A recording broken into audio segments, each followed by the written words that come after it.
Salah satu kelas dan kantin sekolah SMP Negeri 6 Kabupaten Tulung Agung ludes dilalap si jago merah. Petugas pemadam kebakaran yang berada di lokasi masih terus berusaha memadamkan kobaran api yang menghanguskan seluruh isi ruangan. Peristiwa ini membuat sejumlah siswa, guru, dan wali murid panik. Pasalnya peristiwa kebakaran ini terjadi saat siswa sedang mengikuti perpisahan sekolah.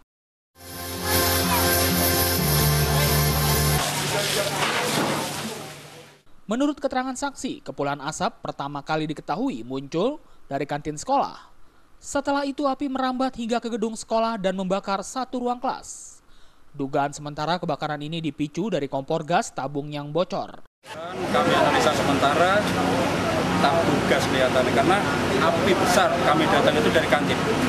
Ini merusak apa aja Mas? Membakar apa aja? Merusak kantin dan alhamdulillah tidak merembet ke sebelah selatannya. Karena sebelah selatan adalah kampung dan sebelah utara itu ruang kelas. Alhamdulillah bisa tercover oleh teman-teman PMK karena antara dinding kantin dengan dinding kelas sebelah itu mepet atau berdempetan.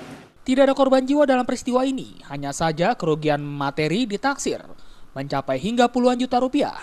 Dari Tulung Agung, Jawa Timur, Hoirul Abadi melaporkan.